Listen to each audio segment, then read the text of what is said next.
Hello, good evening. Today is Sunday, May 31st, 2020. I'm Bhavani Thuraisingam, Professor of Computer Science at the University of Texas at Dallas. I'm also the founding Executive Director of the Cybersecurity Research and Education Institute at the university. The institute was founded in 2004, October, when I joined the university after a career in the commercial industry, Honeywell, federally funded Research and Development Center, the MITRE Corporation, the National Science Foundation as an IPA from MITRE, and then I joined UT Dallas as a professor, as well as to start the Cybersecurity Institute. I have worked in cybersecurity and data science since 1985 fall, when I joined Honeywell. And since then, my work has focused on all aspects of cybersecurity and data science. Now, I'm going to present a summary of our Cybersecurity Research and Education Institute. I built this institute over the past close to 16 years. It started with one person, which is myself, and now we have numerous faculty who are part of the institute. So in particular, I will discuss what we have accomplished and our plans for the future. So I'm going to share my screen.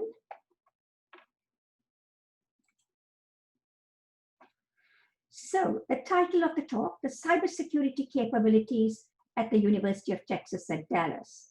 Our accomplishments from June 2004 to May 2020. And you can get more information from our CSI website. And so we are also going to post this presentation at the CSI website, and the video presentation will be posted on YouTube. So, the outline provide an overview of our faculty, history and accomplishments, our sponsors over the years, our research and education collaborations, and then the main focus will be on our research thrusts. And again, education is for me equally important as research because we are professors. So I will discuss our various education programs, our research prototypes and tools, and our industry university cooperative research centers. And then provide an example of one such center, and then our plans for a cyber operations laboratory, and then summary, and then the directions.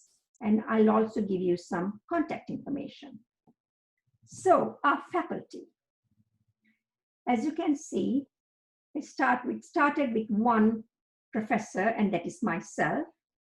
In October 2004, that's when I joined the university, and now I'm the founder's chair professor and the executive director. I was educated in the United Kingdom. And we have, I would say, about 50 co-faculty, all from the engineering and computer science school. We also have several other co-faculty that's going to be in the next chart.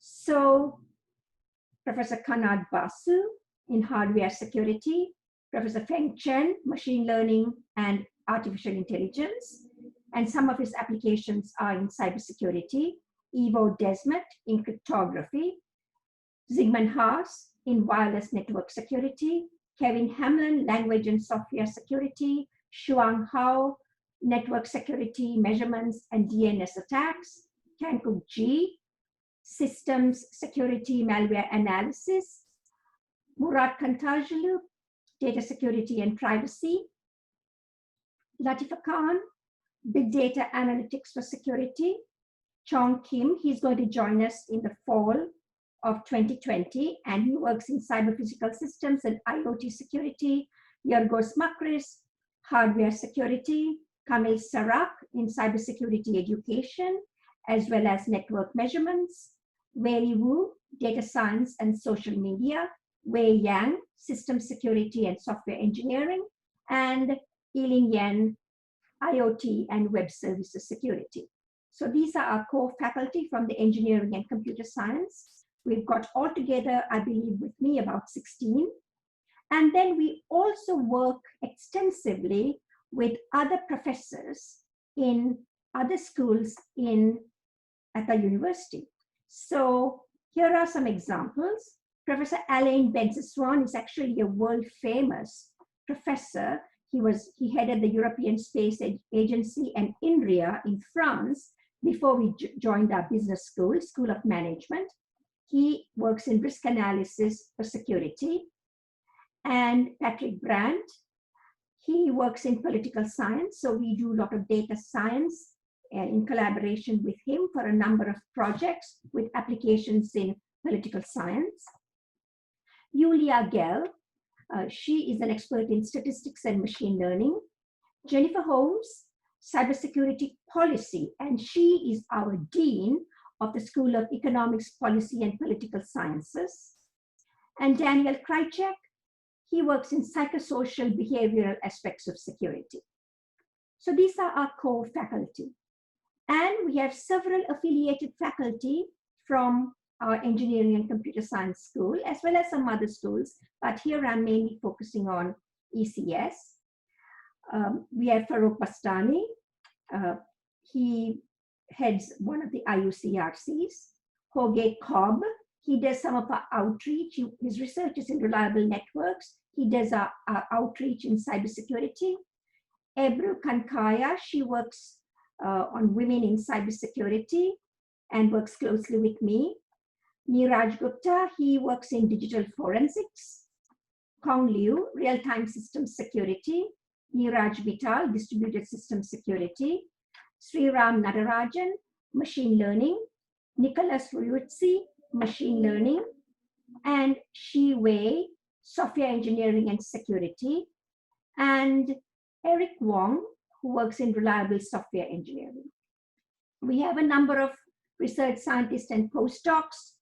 Example, Yan Zhao, she works in machine learning and security, and Eric Baumann works in systems security. So we also have Dr. Jonathan Bakdash, who is a member of the Army Research Lab in Maryland, but he is a resident researcher from the Army. And so he is with us at UT Dallas. His research is in behavioral aspects of security. And so we work with him and Professor Daniel Krychek, whom I mentioned in the previous chart, on various aspects of behavioral security. And the person who keeps us all together is Ms. Rhonda Walls. She is our project coordinator. So she really has her hands full, as you can see, managing all these professors and our programs and our research and our education, and you will see more of it. We have a number of alumni, emeritus faculty. So our alumni faculty, what happens is that they work with us, they join our team, and they become very successful, and they are lured by some other universities with huge salaries and so on. But that's also an important part, because we want to spread our expertise throughout the country. So we have Michael Baron, statistics, and he's now at American University. Nathan Berg, he does work in economics and security, and now he's at University of Otago in New Zealand. I believe he's the only one who is out of the country now.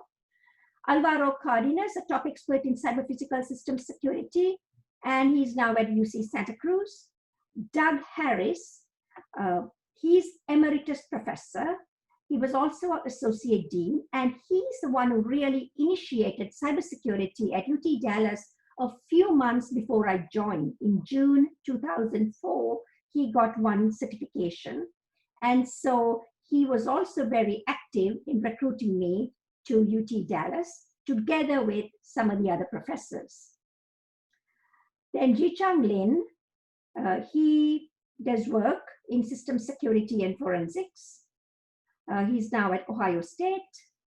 And J.V. Rajendran, he works in hardware security. Now he's a professor, assistant professor at Tamil. And we have a number of alumni lecturers, research scientists, postdocs. And so one of our postdocs, Jan Karlberg, he and I work very closely together on various topics such as terrorism and political violence and so on. He's now an assistant professor at West Point U.S. Military Academy. In fact, last year, I visited West Point because I serve on the editorial board of a very prestigious journal that is published by West Point, and it's on cyber defense. And so it was just amazing visiting West Point last September. And then a number of others who graduated at UT Dallas. Mehdi Massoud, he's now a professor at the University of United Arab Emirates. And that was their first job after they left UT Dallas. Okay, so now they have gotten promoted. For instance, Mehdi, I'm sure he's an associate professor, and Mamoun is now a full professor. So Junet Akora, PhD from University of Subria, and then he worked as a research scientist for a number of years, blockchain. He's now an assistant professor at the University of Manitoba. As I said, Mamoun is at University of United Arab Emirates. Chunjun Lee, his first job after he did a postdoc with me was at Brown University, also as a postdoc. Greg Lee did a postdoc, or he was a research scientist, PhD from University of Washington. He's now an assistant professor at Case Western Reserve University. Nathan McDaniel, he did his master's under our Scholarship for Service program, and he worked with me as a research scientist on some of our social media security projects. And so after he worked for us in our team, he joined the Applied Research Center. It was also at UT Dallas. Dr. Tyrone Cadenhead, senior scientist at Blue Cross Blue Shield. And Dr. Janelle Straat, she did a lot of work on women in cybersecurity. She's now a lecturer at Rice University. So this shows that we have a very strong team, but some of our professors also have sort of gone outside of UTD, and that also shows the strength of what we have at UT Dallas. Okay, so what are our accomplishments? I mean, if I were to list all of our accomplishments, I think it's going to take probably hours and hours. So we got the NSA DHS Center for Academic Excellence in Cybersecurity Education. That was in June 2004. That happened before I came. And the person who was instrumental in doing that is Dr. Douglas Harris, who is now retired from UT Dallas. He also developed a SIAL, Security Analysis and Information Assurance Laboratory, in July 2004. And so we could conduct a number of experiments. It's not a classified facility because we are a university, but you can conduct experiments with malware because what happens in SIAL stays in SIAL. But we have got some plans now for reorganizing the SIAL lab. So we got the NSA DHS Center for Academic Excellence in Cybersecurity Research. We were one of the first 18 teams to get this, universities, and that was in June 2008. Then we got our first Scholarship for Service, SFS, which is very prestigious. That was in 2010. From what we do here is educate US citizen students on scholarships, and then they have to go and work for the government. So if we give them say a 2-year scholarship, they work for the government for 2 years, federal government and also state government and sometimes federal laboratories. These scholarships, they can have anywhere from 1 to 3 years. So for 3-year scholarship means they've got to serve for 3 years. Then we've got follow-on grants, 2014 and 2019. So first we got 2+ million, then 4+ million. The last one was also about 4+ million. And by 2024, we would have educated over 80 master's students in cybersecurity. So we can have this for bachelor's, for master's, or for PhD. Some of the students are planning to do the 3-year program and do their PhDs. And then, of course, for 2 years, we've got to find them support as research assistants or teaching assistants. Associated with this SFS program, we've got multiple capacity development grants, and these include secure cloud computing, big data security and privacy, and blockchain. Then in 2011, we organized TEXAW, Texas Security Awareness Week. What do we do there? So sometimes we have a whole week worth of programs, sometimes it's for 2 or 3 days, sometimes it's just 1 day. What we do is we invite all of the students in Texas and also the neighboring states, sometimes Arkansas, Louisiana, New Mexico, Oklahoma. So we have anywhere around 40 to 80 students attend this TEXAW, and they do a lot of work. We have workshops and a lot of experimental workshops. So capture the flag events, so the students really enjoy it. And I hope we can have it October of 2020. I know we have to deal with COVID-19, but at least we'd like to have a virtual workshop. So we are having some discussions. We also hosted the NIST, National Institute of Standards and Technology, Cybersecurity Information Sharing Symposium. That was a huge event. The director of NIST visited us to open this conference. Then we got recertification. So when we get the certification, as I said, 2004, 2008, we've got to continuously recertify. I believe our next recertification should be sometime, I believe, in 2021. So we got our recertifications for both education and research. A number of presentations such as National Privacy Research Strategy. So what we'd like to do is to host workshops and then present the workshop results at a national forum. And what we hope is to influence some of the programs. So I believe that the presentation that we made to the National Privacy Research Strategy based on a workshop we hosted for NSF on big data security and privacy, that did have an influence on some of the privacy programs that the government established around 2015, 2016. Then we became a member of the NIST FFRDC, Federally Funded Research and Development Center, SMITER, and that was where I worked before I joined UTD, and the University of Maryland system. They are the founders of this FFRDC, and we are academic partners, a number of us, about 10 universities, I believe. Then what is really important here, we became the first university in Texas in June 2005, and the 14th in the US to become the NSA DHS Center of Academic Excellence in Cyber Operations. And that was in June 2015. And we hosted and chaired the Women in Cybersecurity WSIS conference in April 2016 and established the Center for Engaging Women in Cybersecurity. And that was done in September 2016.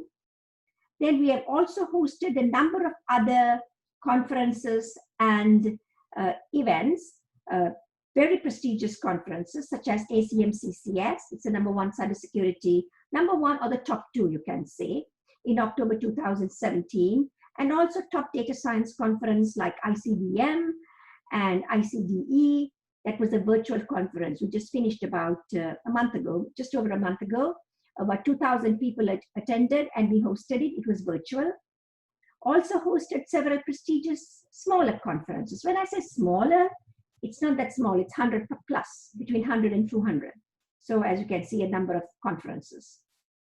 Okay, so other accomplishments as a team, we've got 50 million plus in comparative research funding.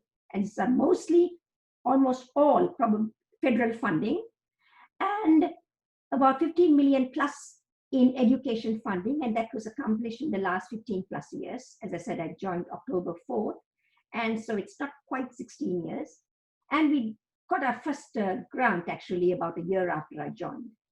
So some prestigious grants, multiple NSF career. For a junior faculty, NSF career is extremely important. And all of the faculty that we have hired so far, they have gotten NSF careers. And we have some other professors who we just hired like last year and year before last. So, they have, more time to get these careers. So I'm hoping that all of them will get their careers. We also have multiple AFOSR, Air Force Office of Scientific Research, YIPS, that is a Young Investigator Program. And some of our professors have got both career and YIPS. Then we've got DOD MURI, DURIP, that's for equipment. MURI is extremely prestigious. It's, I believe it's a multidisciplinary university research initiative, but usually multiple universities form a team and submit proposals. Then DURIP, that's from the Department of Defense Instrumentation Program. We've got several what they call mini MURIs. They're not quite MURIs, but our program sponsor used to call them mini MURIs. That's really that's not an official term. So these are mostly like 1 to 2+ million grants. Multiple NSF MRI, that's the research instrumentation. Large SATSI, that's a secure, trustworthy cyberspace from NSF, and multiple medium. These are large ones, are around $3 million, and multiple medium. So medium is around, I believe, $1.2 million, right? But that's with partners. Then we had a research grant competition that was in 2005, highly competitive, prestigious NSF VMware Amazon partnership grants, NSA Lablet in Science of Security, that was in 2017. We are actually part of a team. Vanderbilt is the main prime, the contractor. So some of us like UT Dallas, Berkeley, and so on are part of the team. And also I'd like to mention that one of our faculty also got Science of Security Prize, special best paper, it's called Best Paper Award. And that was received, I believe, about last year in 2019. So I should have added that as well. DHS grants in cyber-physical systems. And more recently, we've got something on NSF COVID-19, NSF Rapid Grants. Fellowship and awards, multiple IEEE fellows, and we have ACM fellow, which is very prestigious for a computer scientist. AAAS, that is the American Association for Advancement of Science. IACR, the Cryptographic Society, very prestigious. National Academy of Inventors. We've got multiple IBM faculty awards. Oh, as I said, NSA Science of Security Best Paper Award in 2019, and multiple IEEE and ACM awards, such as IEEE CS Technical Achievement Award and the IEEE ISI Technical Achievement Award. So, number of awards. We've also got a number of 10-year test of time. What happens is that you publish a paper, and then 10 years later, they look at, every conference looks at the paper that has had significant impact. And so we were quite pleased that we got it back to back, and SACMAT is a very prestigious conference in 2018 and 2019 for papers published in 2008 and 2009. AFCEA, Armed Forces Communications Electronic Association, Medal of Merit, and multiple Dallas Business Journal Women in Technology Awards. So as you can see, we have a very strong program and accomplishments. Oh, still continuing with the accomplishments, numerous keynote addresses, IEEE S&P, CCS, KDD, SIGMOD, and top tier publications. And like for instance, during this COVID time, right, we sort of closed school, we went online March 13th. And so between March and October, I would have given, I believe, about 6 or 7 keynote addresses. So which sort of, I know it's very unfortunate that we have got COVID, but on the other side, on the other hand, I look at some of the positives, meaning that, I'm able to give all these keynote addresses virtually because I wouldn't be able to go to Shanghai and Zhengzhou and New Orleans and whatnot, these various cities, Las Vegas. And the other thing is, because we have got this more time now on our hands, we don't have to drive, we don't have to go out to eat. So what happens all the time, I have available to me. So I do a lot of reading and studying, a lot of the stuff that I wanted to do that I didn't have time to do. So I finished advanced statistics and a number of other topics. Anyway, so coming back to the presentation, UT Dallas, I delivered the Polycarp Kush lecture, and number of IUCRCs in software engineering, cloud, and hardware security. So I'll explain that later. So we had our 10-year celebration 2014, and we had presentations and codebreaker screening on the life of the brilliant Alan Turing, right? He is sort of the father of computer science. And that's why after him, they give every year very prestigious Turing Award. So, and one thing I wanted to mention, so last year I became an ACM fellow, actually 2018, and got the award in 2019. And it was something because that's where they announced the Turing Award, or they present the Turing Award, and it was just amazing. So student graduate placements, as I said, we have graduated around 80 PhD students, advised by the core faculty, and numerous master's students in our information assurance track. Diversity is extremely important for me. Significant percentage of female students, as well as students from the African American, Hispanic, and LGBTQ groups. So for instance, I would say that I finished about 18 students. I graduated, and I've got 4 more students in the pipeline. And by the time I would have finished these 22 students, at least 50% would be female. Government, they work for NSA, CIA, NAVIA, Federal Reserve, our students. They also work for FFRDC and labs like MITRE, MIT Lincoln Lab, Applied Physics Lab, which affiliated with Johns Hopkins, Lawrence Livermore, Los Alamos. Industry, IBM, TJ Watson, Google, Microsoft, Amazon, eBay, Facebook, you name it, they're there. US academia, some of them have joined, as I said, academia, Clemson, UNCC, UCSD Medical School, Vanderbilt Medical School, US Military Academy, UT Southwestern Medical Center. So one of the challenges we have to send our students, PhD students to academia, is that industry can't get enough of our students, right? They all get very high pay and with stock options and signing bonuses. So it's very difficult for academia to compete with that. Now, I really don't know what's going to happen after COVID-19, but what I'm hearing is that the big companies like the Amazons and the Googles and the Facebooks and the Apples, they are hiring. Okay, so that finishes all our accomplishments. Now, thanks to our sponsors, without them, we wouldn't be where we are. Of course, NSF is our major sponsor, Air Force, Army, NASA, NIH, NSA, NGA, IAPA, and then Department of Defense, ONR, DARPA, MITRE, Sandia Tektronix, DHS, NIST, IBM. We've also got programs from SBIR, STTR from Air Force, as well as from NSF, VMware, Lockheed, SRC, Cisco, Texas Instruments, Nokia, Raytheon, so Sandia. So we've got, a number of sponsors, and I would say this is just a sample of them. Okay, thanks to all of them. And also our close collaborators. We have collaborated with several schools, and the 5 top schools, I would say, where we have most number of projects, multiple projects. Purdue, we have several, 5, 6 projects, UMBC, UTSA, San Antonio, Urbana-Champaign, Vanderbilt. Vanderbilt, we work with Vanderbilt Medical School, one of my colleagues. So we have a number of projects. And then you name it, Binghamton, Santa Cruz, MIT, Minnesota, University of Chicago, El Paso, Ohio State, UNC, Drexel, and University of Texas, Tyler, and so on. So a number of universities that we work, joint projects. So these are the universities that we do have joint funded projects.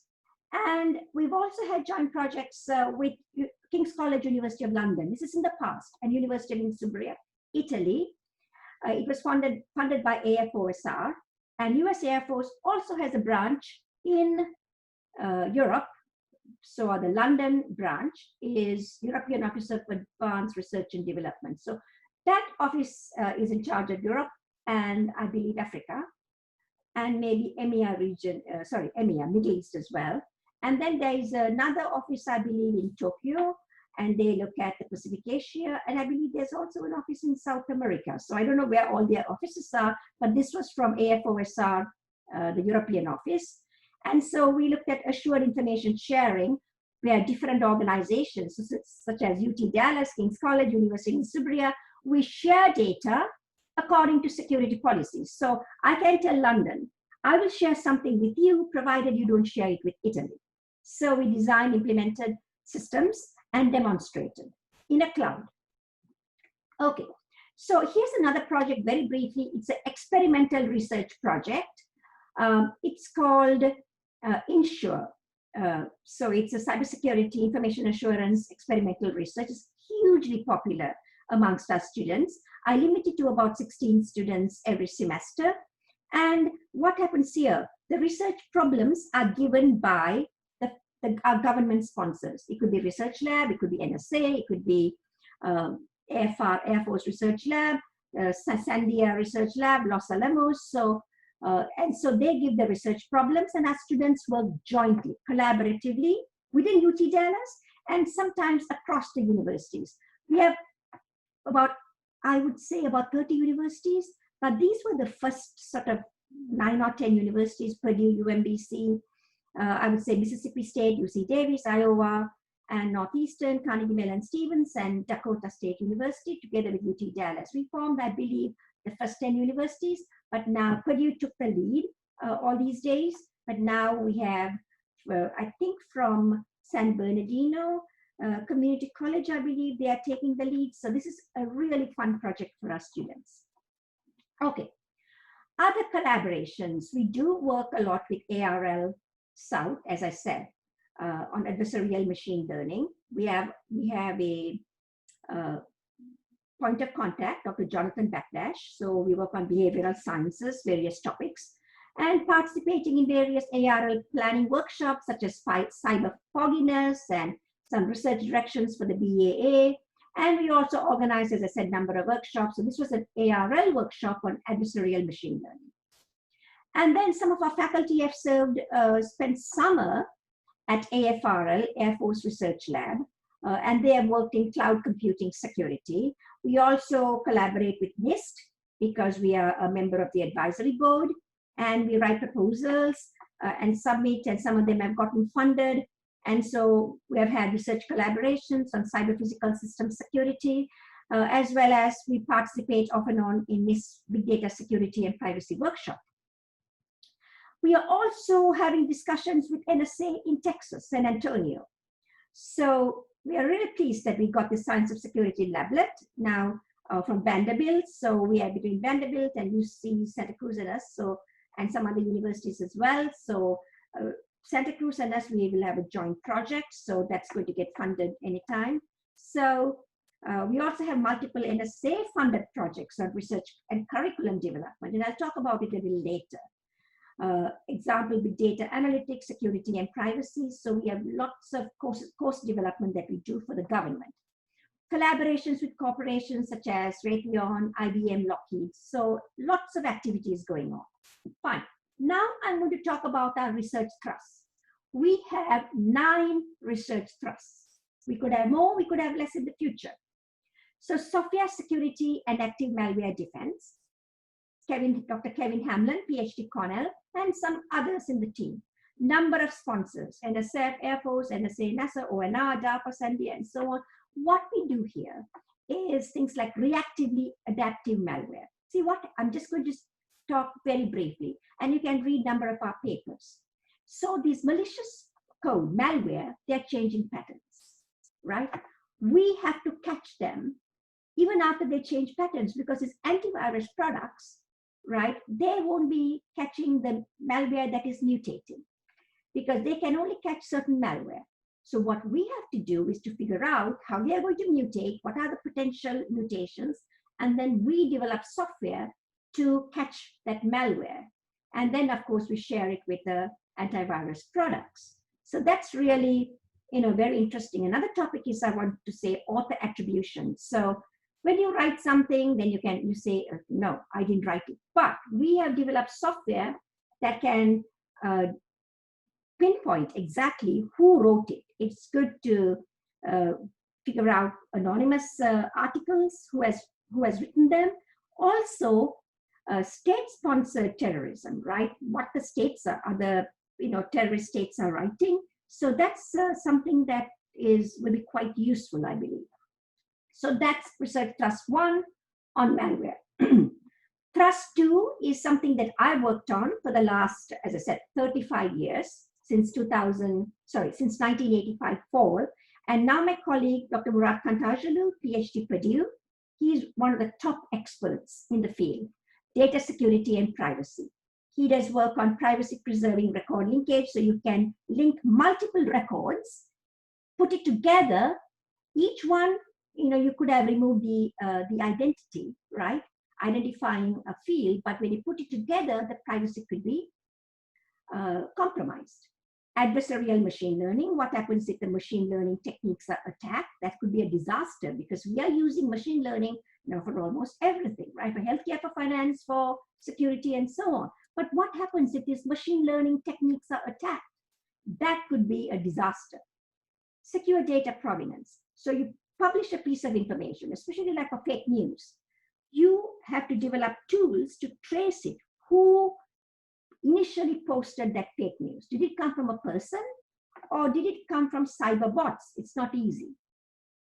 Another thing I mentioned, policy-based information sharing, that project that we had between US, Europe, and US, London, and Italy. Security and privacy for social networks. Inference control is something that is very dear to me. I've been working in this field for 35 years. Risk-aware security. So we team a lot with our top-notch risk specialists, risk analysis. And my colleague, Murat Kantajalu, also has got a grant for data science for COVID-19 and security and privacy. So a number of publications, so anything to do with data. And I also would like to add more topics here. Blockchain, that's really quite important here. And again, Dr. Kantajalu is a top expert in that field as well.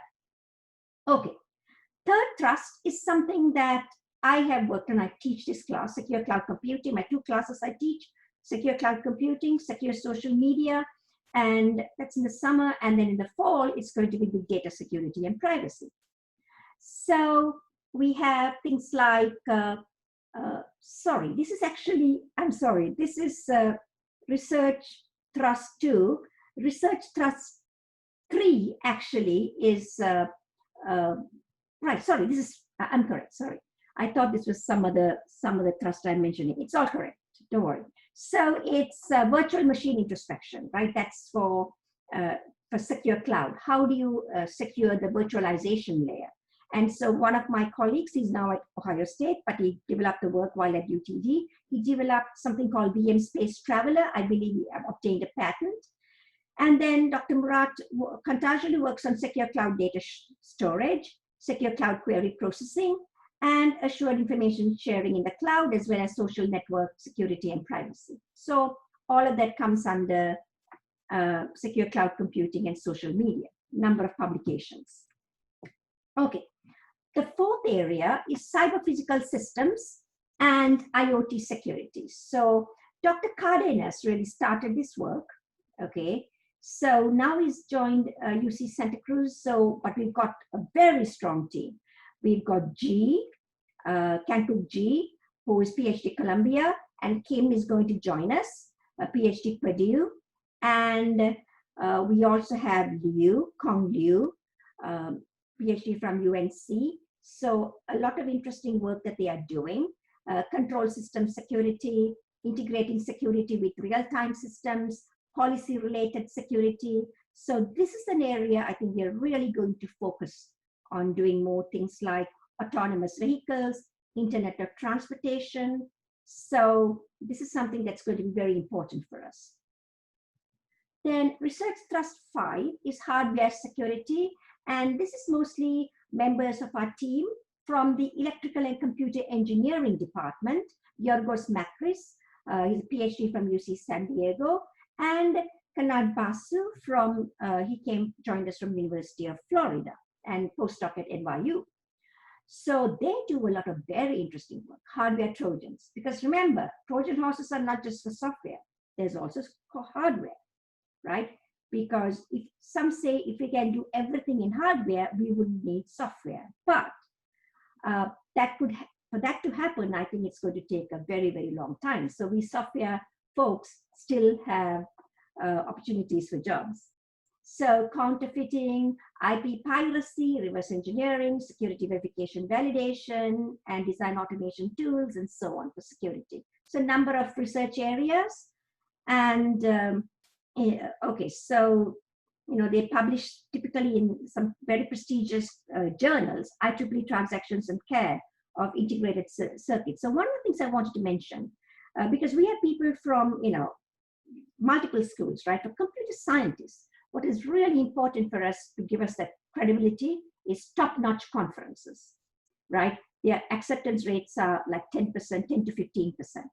So that, but we also publish in IEEE and ACM transactions, but more and more what's giving us, credibility is top conferences, and especially the junior faculty, they are really trained to publish in top-notch conferences.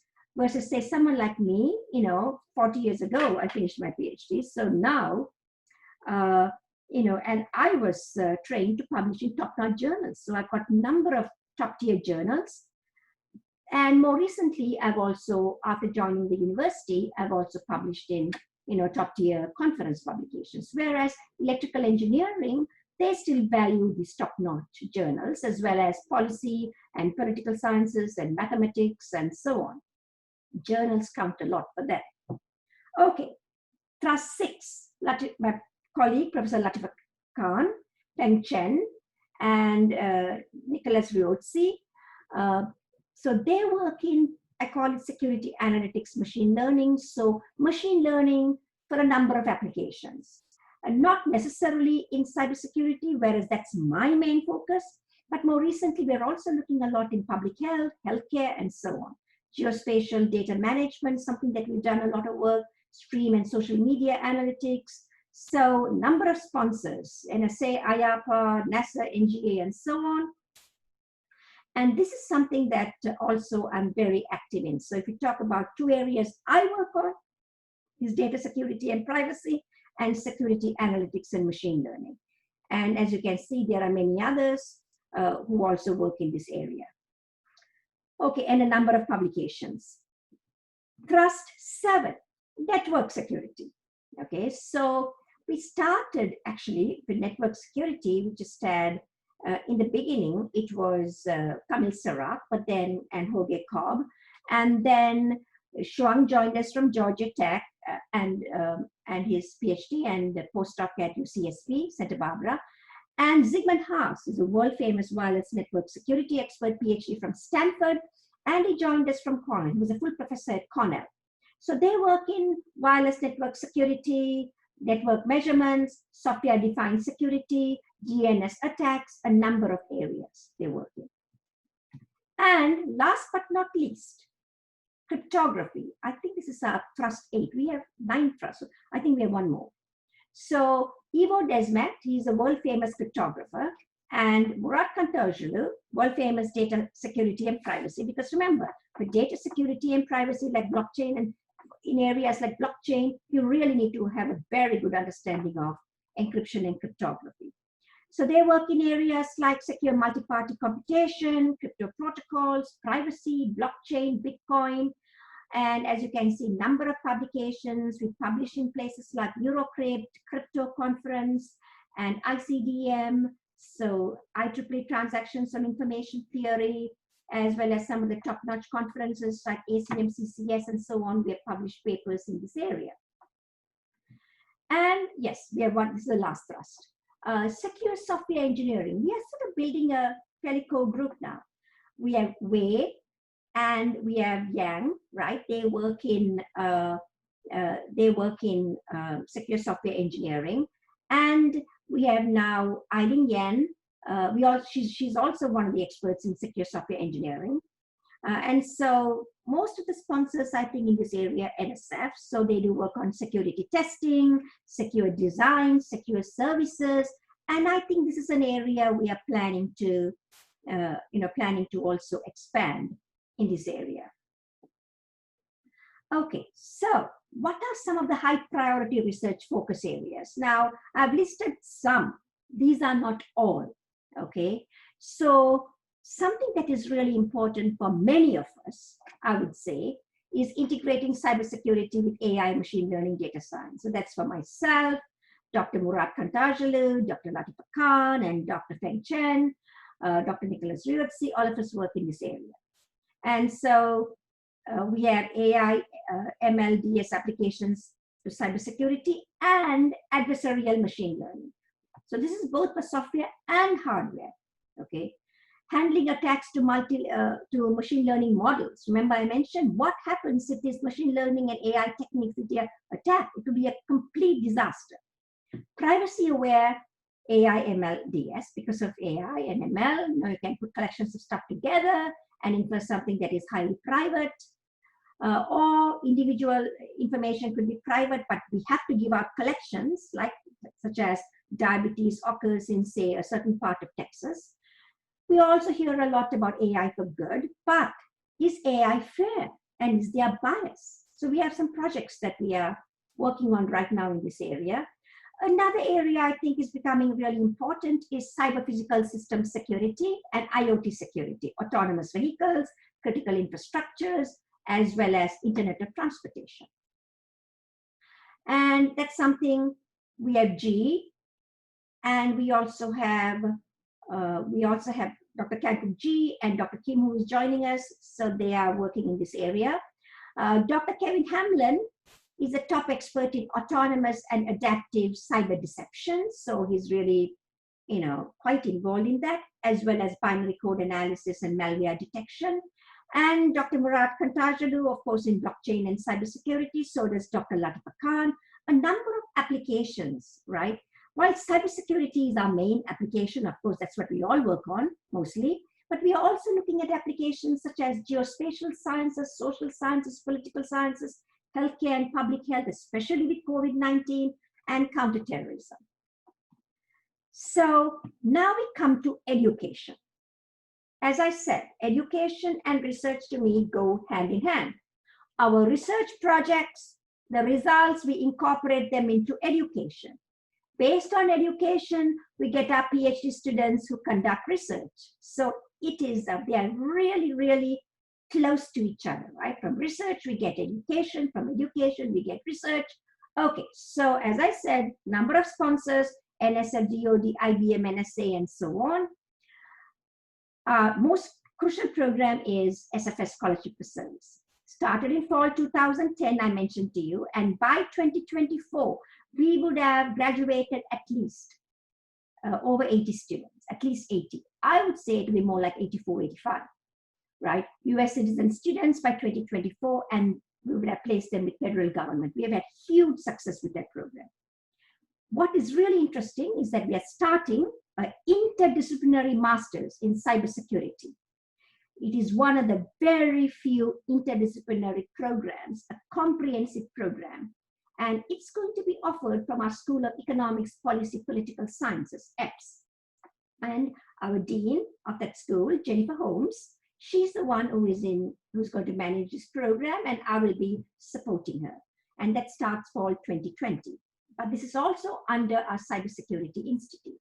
So one of the things that, while you can see the sort of electrical and computer science, engineering and computer science is sort of a major player, we value everyone, right? So we work collaboratively together. It could be mathematicians and management scientists and policy scientists and political scientists, behavioral scientists. It's one institute for all of us. DOD IA scholarship, just like scholarship for service, the Department of Defense offers smaller grants, and also for education and scholarship and capacity building. And then Gen Cyber, this is we have a lot of camps for junior and senior high school students in practical cybersecurity education and experimentation. So this we have during the summer.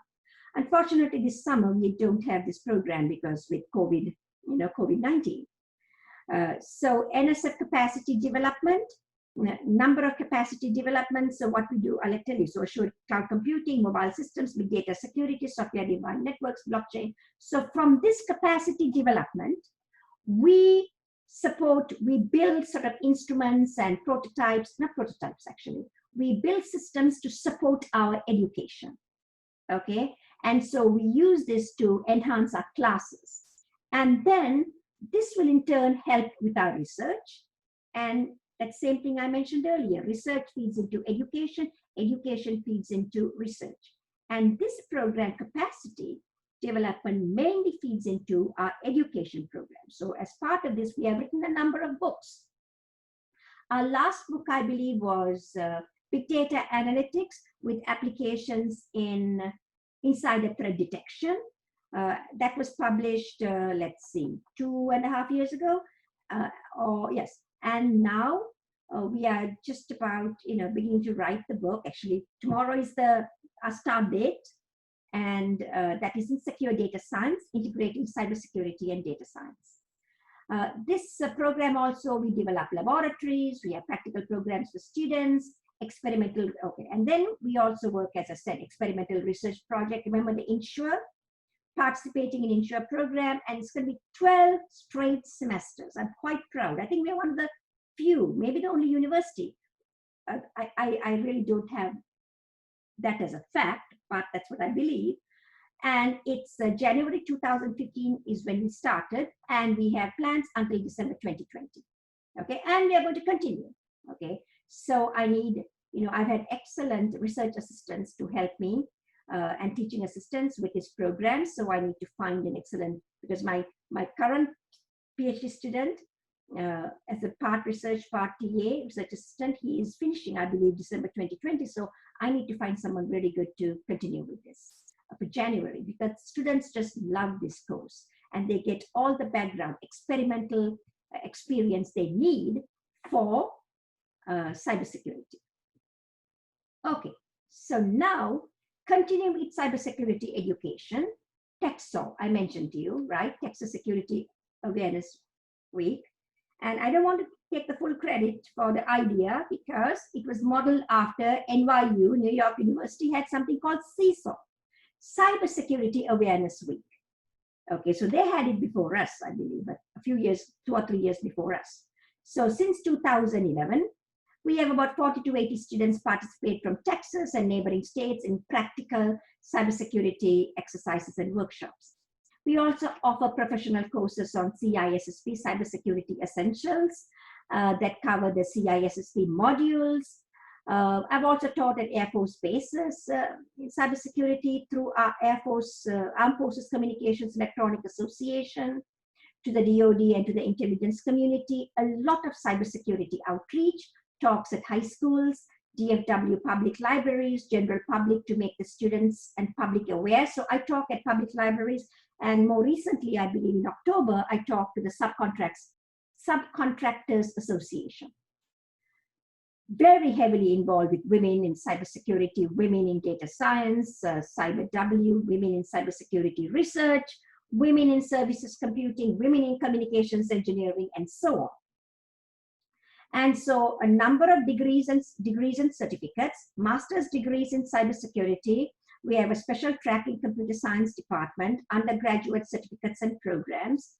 What we are really pleased is the interdisciplinary masters offered in the cybersecurity from economics and policy science. So this course is going to have not only some computer science classes, some policy, criminology, auditing, governance, risk analysis, as well as behavioral aspects of security. So students are going to get an excellent, full, well-rounded education in cybersecurity. Number of courses that we have offered: computer information security, network security, data application security, you name it, we have it. We are also planning some new trusts: trustworthy machine learning, advanced network security, cybersecurity policy and risk. So our students could take a few courses, and then we are planning what these courses are, and then they could get some kind of a certification in trustworthy machine learning or policy and risk and so on. Okay, so that finishes our education. I've got now a few more charts. Systems, prototypes, tools developed from research, education, experimentation. Number of tools. My colleague, Professor Latifa Khan, he's an expert on developing data science tools for malware, botnet detection, insider threat detection, buffer overflow, email worm. Dr. Hamlin has developed a number of tools for cyber deception, honey patching. He's developed Frankenstein is actually, it's kind of scared everyone. It's a malware. And he showed the world how easy it is to put together this malware from legitimate pieces of software. So that was really, really interesting. And he got coverage in almost every news outlet and television. You know, news scientist, economist, you name it. Okay, mostly all extremely positive. Of course, some people were concerned, why are these guys developing malware? But of course, we have developed all these things in an extremely controlled environment. Remember, we have a SIAL lab. Secure cloud data storage system. Dr. Kantajalu has, NSFS VIR and is commercializing some technology. Dr. Khan and I, we have done some work on social media analytics and multiple patents and NAI, National Academy of Inventors Fellowship. Reverse engineering and binary code analysis, Dr. Lin, he was with us for quite a while and now he's at Ohio State. So he does work on smartphone malware analysis, and so is Dr. Khan, has done some work in this area. Now we've got some of our new folks. Dr. Kankuk G, he's actually PhD from Columbia University. And so he does work in this area. We just finished a proposal, Dr. Khan, him and I, to the National Science Foundation on May 29th. And then Dr. Kim, who is going to join us in the fall. So we are building strong expertise. Other tools and systems. Remember, hardware. We've got a very strong group between Dr. Makris and Dr. Basu. They are, experts in hardware security. And Karin has developed IoT security systems, and now Dr. Yen has developed some tools, as well as Internet of Transportation. We are working on some things, and Dr. G and Dr. Kim will also be working in this area. And Dr. Sarac works in network measurements. So remember I mentioned IUCRC, Industry University Cooperative Research Centers. We have 3 of them affiliated with our Cybersecurity Institute. One is Network-Centric and Cloud Software Systems, Professor Farooq Bastani. He's a PhD from UC Berkeley. Security and Software Systems Engineering, Eric Wong, PhD from Purdue, and Center for Hardware and Embedded Systems Security by Dr. Makris, his PhD from UC San Diego. Okay, I'm only going to give you a sample, only one, and that is Dr. Bastani's IUCRC, because I believe that was our first IUCRC, independent center affiliated with Cybersecurity Institute. So they have developed some very interesting things. So what is IUCRC? So a bunch of universities work together, and NSF gives a small amount of funding, right? And companies have to fund, companies or research laboratories or whatever. They have to also provide funding, and they get, and the intellectual capital, I believe, is owned by everyone. Don't quote me on that, but there's something that NSF about intellectual capital. I don't believe any one company owns it, but it's open to everyone. Service-based and component-based technologies. So they pioneered some techniques on service-oriented systems and service-oriented security. And they are now from net-centric. They've also moved into cloud. And I'll talk a little bit about their organization. Let's see. The members are UT Dallas, University of North Texas, Southern Methodist University. All 3 are in the DFW Metroplex area.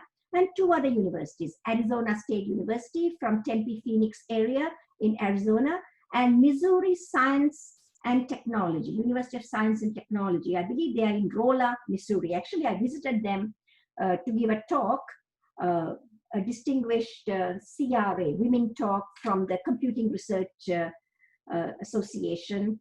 I was a distinguished lecturer for them 2015, I believe. So I visited University of Missouri Science and Technology. So they're part of the IUCRC. Number of companies: US Army, Texas Instruments, Springs, Samsung, Raytheon, you can see, Boeing. So the challenge for these universities is that I think each university has to bring in 5 companies.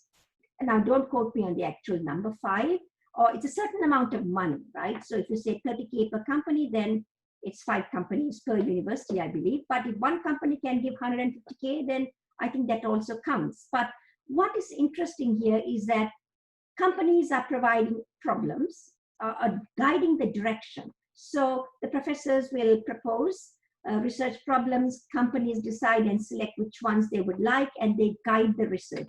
In a way, it's a little bit like the INSURE project I mentioned, experimental research in computer science, because the government, federal government, they guide the students, they give us the research problems. So here, the companies are guiding the students. So I haven't been directly involved. Eventually, I think I would like to do an IUCRC with one of my colleagues, maybe after next year, maybe in 2022 or whatever, but I've got so much to do right now that with this institute and so on.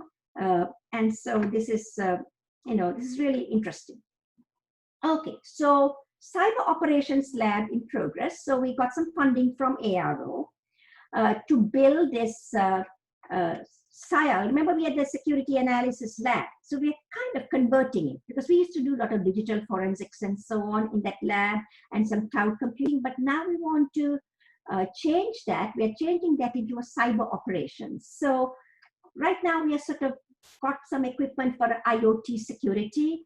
So what we are trying to do, it's a secure IoT system, layered architectures, hardware, network. So we've got this set up. But how do we move from here to a cyber operations? What is cyber operations? Cyber operations actually, so we have to be, we have to anticipate what our enemy is up to, adversary, right? Because not only we have to defend ourselves, it has to be actively defending ourselves. To actively defend, we've got to figure out what our enemy's adversary is doing, right? So that is the whole concept. And we are NSA certified cyber operations. We got the first certification. We were the first to get certified in Texas and 14th in the country. And so this is something we really want to build. And I'm really pleased that Dr. Kankuk Ji, the guy who joined us from PhD Columbia, he also had some industry experience at NEC Research Lab. And now we've got Dr. Kim, who will be joining us, Purdue PhD, and a couple of years also at NEC Research Lab. So I'm so pleased that they are both there. They will both be together now in the starting fall. Kankuk is already with us. Hopefully they can build this further. So I'm really looking forward to this. Fine, summary and directions. So just summarizing our accomplishments, we have all the certifications we need from NSA DHS in education, research, and cyber operations. 2, award-winning faculty, because we are IEEE fellows, ACM fellow, IAAS fellow, NAI fellow. We have got top awards from IEEE and ACM, top-tier journals and conferences, strong cybersecurity education program. Remember, education is, for me, is extremely important. Just as important as research, because without education, you can't have research, and without research, you cannot really enhance your education program. And we've got multiple SFS grants, collaboration with academia, industry, and government labs, multiple patents and commercialization activities, and of course, prestigious grants, including careers and YIPS and Milry and VMware, Amazon partnerships, and NSA Science of Security lablets, and multiple large, medium, and small secure, trustworthy cyberspace grants from NSF, multiple MRIs and Durip grants, and the list goes on. What are the directions? We are, I believe, in a very good opportunity, very good position to do more work and help the world with this COVID pandemic. We have already started. And my colleague, Dr. Murat Kantajalu, he is doing work now for NSF together with Vanderbilt Medical School on security and privacy aspects. And Dr. Khan and I are also looking at applying data science. In fact, Dr. Kantajalu has spearheaded an initiative at UT Dallas to become sort of build a very innovative dashboard to pinpoint all the stuff that is going on with COVID in the DFW area. Fully functional cyber operations lab. This is something I really, really want to have in the future. Focus on new thrusts as technology evolves, right? We started actually with 3-4 thrusts, and now you can see we've got 9. One thing that is really dear for me is to get a large center scale, like a ERC or a science and technology center. You know, that's one thing that I that is sort of missing in our kind of portfolio. We've got very prestigious awards. We've got MURI, which is very large. We're part of a $7.5 million MURI. We've got large SATSI grants. We are part of Lablet, but a large center scale. 10 million is the minimum. I would like it to be like 20, 30 million if we can get that. That's something that I really would like to focus on, and establish an industry consortium. That's also important, where companies, pay money for our research. So something that I've wanted to do for the 3-4 years, that partly because we've got so much of other things to do. So this is something that we need to do for the future. And also, I've been doing this now for almost 16 years this October, and I'm planning to do this for at least another year. And then we also have to, plan on the transitioning of the Cybersecurity Research and Education Institute. I really believe in transitioning, because we really need to motivate our younger faculty to take on responsibilities. So developing, making them head of Cybersecurity Institute, or build a data science institute. So these are some of the things that I really want to participate, and be a mentor, continue to be a mentor for all the junior faculty, and also work for women in cybersecurity, women in data science. And in fact, just before COVID started, I was talking to some of my colleagues at George Washington University.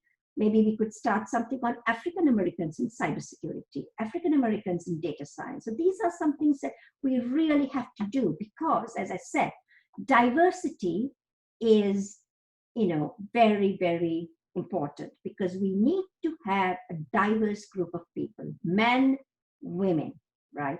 We have, Caucasian people, Asians, South Asians, East Asians. We must have more African Americans. We must have LGBTQ. We must have Hispanic Americans or Latino Americans. It takes everyone to make cybersecurity and data science a success. I want to thank, of course, Ms. Rhonda Walls. She keeps us all sane and, support. She provides us with excellent support. And let's see, you can contact us. Our emails are there, and you can Google us, and you can find our websites, and follow us at CyberUTD on Twitter. And I've got a YouTube channel where I'm going to post all these presentations that I've given. So mostly all the technical presentations that I have given. So this will go on YouTube. And I'm also planning, because with COVID, I've got a lot of time on my hands, some of the motivational presentations. I do write motivational articles. I believe I've written about 44 of them over the last 11 years.